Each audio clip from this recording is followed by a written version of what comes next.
నేను రీసెంట్గా ఒక పేషెంట్ని ఇప్పుడు ఐసీయూలో ట్రీట్ చేస్తున్నాను. ఆవిడకి ఏమైంది అంటే 3 నెలల క్రితం రెప్ప వాళ్తా ఉండేదన్నమాట, కంటి రెప్పలు. అప్పుడు కళ్ళ డాక్టర్ దగ్గరికి వెళ్ళి చూపించుకుంది. కళ్ళ డాక్టర్ చెప్పారు, ఇది కంటి ప్రాబ్లంలా లేదండి, నరాల ప్రాబ్లం లాగా ఉంది, నరాల డాక్టర్ని కలవాలి అని. ఆవిడేమనుకుందంటే అప్పుడప్పుడే రెప్ప వాళ్తా ఉంది, రోజు మొత్తం కూడా అవ్వట్లేదు, దాంతో పాటు చాలా పనులు టెన్షన్లు ఉండడం వల్ల దీన్ని తను కొంచెం నిర్లక్ష్యం చేసింది. సో తర్వాత మెల్లగా ఏమైంది అంటే తినటానికి ఇబ్బంది అవుతుంది, నీళ్లు తాగేటప్పుడు సరిగ్గా పోవట్లేదు, గుటకేయలేకపోతుంది, ఆయాసం వస్తుంది, మాట్లాడటానికి సరైన వాయిస్ రావట్లేదు, నడవలేకపోతున్నారు. సో ఇట్లా వీల్ చైర్ లో వచ్చిందనమాట అప్పుడు. సో ఈ వ్యాధి అంతా మయస్థీనియా గ్రెవిస్ అనే ఒక వ్యాధి లక్షణాలు.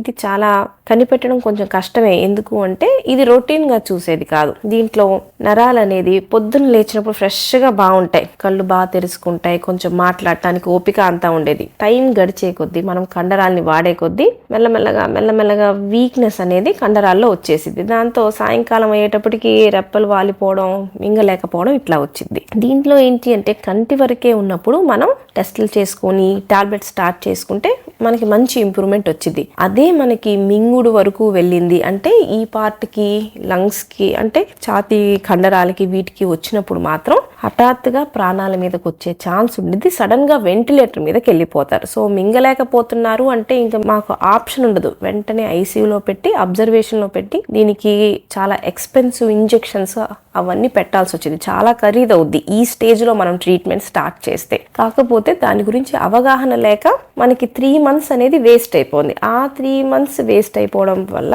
ఇప్పుడు ట్రీట్మెంట్ కి అయ్యే ఖర్చు లక్షల్లో అవుద్దనమాట. సో మయస్థీనియా గ్రెవిస్ అనేది చాలా మందికి అసలు అవగాహన లేని రోగం. దీన్ని మనం కనిపెట్టాలి అంటే చాలాసార్లు పేషెంట్గా మీరు లక్షణాన్ని దీన్ని కనిపెట్టడం అనేది కష్టం. కాకపోతే డాక్టర్సే చూసినప్పుడు చెప్తారు ఇది నరాల ప్రాబ్లం అయ్యి ఉండొచ్చు అని. కాబట్టి మనకి ఎప్పుడైనా కానీ రెప్పలు 2 వాలిపోతున్నాయి, పొద్దున బాగుంటుంది, సాయంకాలం కల్లా ఇబ్బంది పెరుగుతుంది, సాయంకాలంకి లేవలేకపోతున్నాను, కొంచెం మింగడం ఇబ్బంది అవుతుందంటే ఇవన్నీ మయస్థీనియా గ్రెవిస్ అనే వ్యాధి యొక్క లక్షణాలు అయ్యి ఉండొచ్చు. దీనికి మాత్రం మనం వీలైనంత తొందరగా ట్రీట్మెంట్ స్టార్ట్ చేయాలి. ఎప్పుడూ లేట్ చేయకూడదు. లేట్ చేస్తే మాత్రం ఇది ప్రాణాల మీదకి వచ్చేసింది.